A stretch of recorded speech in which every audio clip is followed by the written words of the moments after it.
Okay guys, welcome back to my channel. My name is Elizabeth.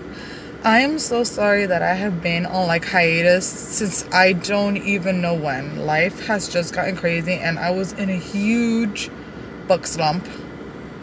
I'm reading a book series for a vlog. You're gonna find out in this video what that series is. And I've been reading these books since like May.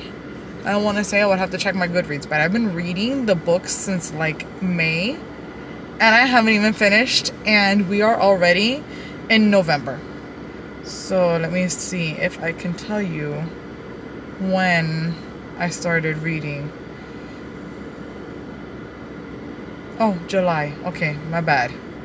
So in July, I started reading these books. But remember, in July, I moved, and then it's taken me a while to find my rhythm. I moved upstate to a completely new county, completely new school board. My mom moved in with us because I'm an only child that didn't want to leave her back in Miami. So yeah, but I'm back. So thank you so much for sticking with me. Today I am doing my October wrap up because I pretty much out of my slump, and I read 5 books in the month of October. It was a combination of reading on my Kindle and audiobooking because I cannot read 2 physical books at the same time.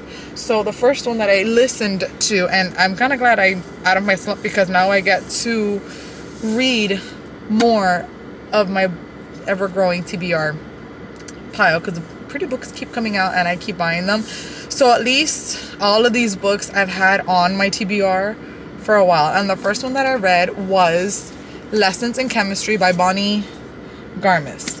This does not take place in modern times. It's the 60s. It says it's the early 60s. And it's about a scientist. Her name is Elizabeth Zott. And she did things not the traditional way. So she was a female chemist.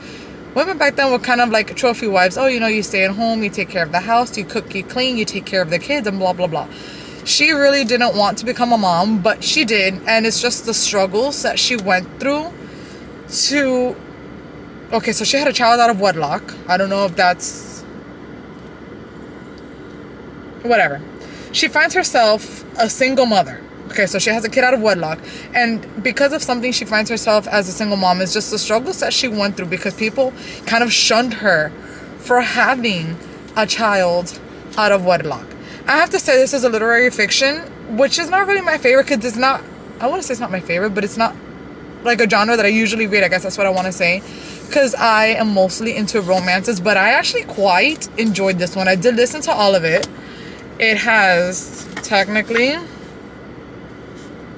386 pages. But I listened to the whole thing. I loved it. It had me intrigued. I love the fact that it has my name on it, or in it, Elizabeth, because you don't hear main characters. And it's not Lizzie or Liz, no, Elizabeth. Because you usually don't hear that name quite often. But it's just the struggles that she went through just because she was a woman. And she tried, so she lost her job. I forgot how she lost her job, but she did lose her job. And just what she had to do to make a living for her and her daughter. And then when she tried to get a job, they're like, oh no, because you're a female and blah, blah, blah, blah, blah, and blah, blah, blah, blah, blah. And it was kind of a struggle bus for her. But at the end, as always, she came out victorious and on top. I wasn't expecting the ending. It was like a good. I mean, whatever happened to whoever it happened to, they deserved it. So if you know, you know. But I loved it. I think I gave it a 4-star. I have not had a 5-star read in a while, but that could be a me thing. For this one, I believe I gave it a 4-star. Yes, I gave it a 4-star, and I finished it on the 3rd of October. But I loved it. Then the next one that I also listened to was... Okay, I lied. After that, I finished reading... Yes. Redeeming 6 by Chloe Walsh. This is the book series that I have been reading since July. I am doing a reading vlog, but obviously I have not finished. I am currently on Releasing 10. I'm about 30, or I have my Kindle open, 33% into the book. So, and it's quite a chunker. It's got 700 something. Anyways, look at this book. I don't even remember when I started reading this. This is a continuation of Joey and Aoife's story. Like I said in the reading vlog, which you will see, I wasn't as invested in this story, and I hate to say that, but I guess it's because I knew what was gonna happen. Like, I knew the situation that Joey and Shannon found themselves in, so I guess that kind of lost me. This is told from Joey's point of view. Something does happen between him and Aoife that I did not expect, so it was kind of nice to see how they navigated that and how that was intertwined with everything that they went through. Sorry, I have my daughter sleeping in the back. Everything that they went through as a couple. But I kind of would have liked, and I see why it was important to kind of give all of Joey's backstory, how he and Aoife met and all of that. But it's like, I kind of would have liked to see what happened at the end of book 2. And like, I wish it would have taken off from there. That book 3 would have been the continuation. Then if anything, have one book of Joey. I don't know what to tell you, but I gave this one a 4-star. Because like I said, I was not as invested. She is a freaking chunker of a book. She is floppy, but still, I don't know. I just was not as invested in Joey's story as I was with Shannon. Escucha esto. It makes sense, Johnny and Shannon. But to me, Johnny still has my heart. I mean, Hugh is coming up a close second, let me tell you. Because based on what I'm reading so far, but that's for the other vlog, but he was coming up to a close second. But I give this one a 4-star. If you want more of my opinion, you're going to have to wait until that vlog comes out. I'm going to put this on the side because I'm keeping all of those books together. And then the next one that I listened to, because I read that one physically. Daydream by Hannah Grace. This is the 3rd book in the Maple Hills series. This one follows Hallie and Henry. You cannot ask me right now what position Henry plays on the hockey team because I do not remember. That is why I like to read books in a series back to back.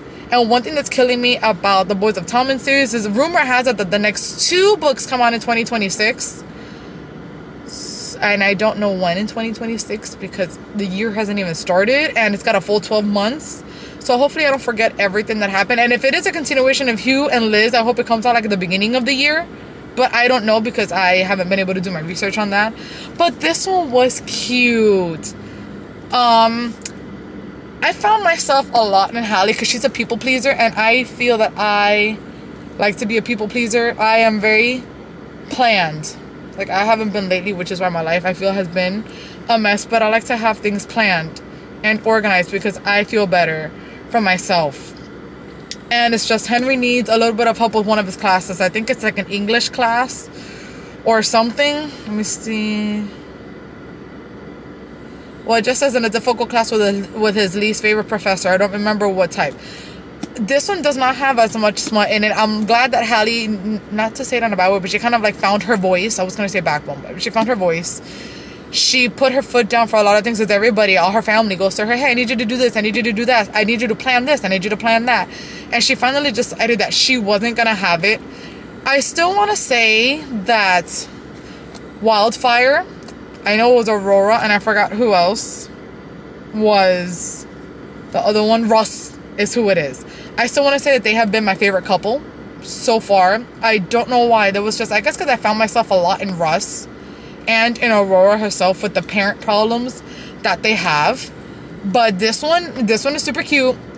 She has one that just came out. I don't know if it's a continuation of this one. I forgot what it's called. I think it's a holiday romance. I am not sure. But don't know if this series is done. I'm done with it because I am up to date with all 3 books. I believe I also gave this one a 4-star. It was cute. I did not get the 5-star tinglies.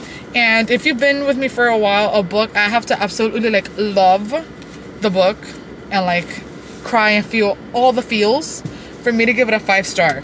Let me go on my list to see what my next book is. So that was the 3rd book, that I read. Then the next one that I listened to, mind you, all of this, I'm listening to this as I am reading The Boys of Tommen. But I finally got this off my TBR after having it on my TBR for I don't know how many years. And that is Looking for Alaska by John Green. I believe I gave this one like a 3-star. If I would have been younger, I probably would have appreciated it more because I was speaking to a coworker. She says that she loved this book. Then again, she read it when she was a teen. So I think I'm kind of just too old for this. So we have Miles from Florida that he goes to, I believe it's Alabama, to go to like this private school or whatever. And then he meets a whole new group of friends, and one of them is Alaska. I forgot her last name. Oh, how funny. I was thinking Young, but I'm like, no, because that's Lizzie from the Boys of Tommen series last name. But no, it is Alaska Young. Okay, so, and then all of a sudden, she disappears. But it's just like, there was some parts in this book that I'm like, this book is for young adults. They're talking about flat out porn and what they're doing in the porn that they were watching. And it's like, I understand that teens may be having sex and they may be sexually active, but it's like, you don't need to entice them to watch it. You know, like, I don't know. I just found that a little inappropriate. Could just be me. I just felt that this book is labeled for young adults, and that is not really too much of a young adult topic, because you could have a young adult book without having that. Now, it wasn't smut, but it's just like, I don't know, I just didn't find a need for that to be in there. Anyway, so then when Miles realizes that Alaska is gone, it's like he spirals. And I'm not gonna say what happens, but the ending kind of resonated with me because he came to terms with what happened with Alaska. And I think that if you've been in his shoes and you lived the experience that he had with Alaska, the questions that he asked and what he felt is very valid. There was something I don't remember. Let me see. This is from The Fault in Our Stars. I've read that one too. I haven't read it in forever. I should think about unhauling this one. I'm not sure. But there was just like, let me see.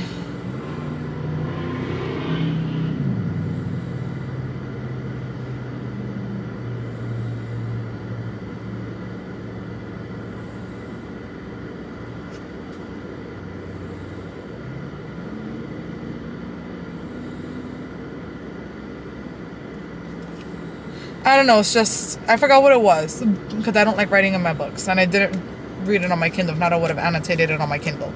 But I don't know what to tell you. It's just, I liked the ending, because the ending, I feel, did redeem the book a little bit for me, because just the way that it ended was beautiful when he came to terms with Miss Alaska Young. And it just, like I said before, if you have ever been in Miles' shoes and you've lost someone, whether that be to death, you've lost that friendship, or you've lost that person out of your life, even if they're still physically here, you know, because you can fall out of touch with people. Just the way he went about it, and after coming to terms with it, I found beautiful. So that did redeem it for me. I think I gave it a 3-star on my Goodreads.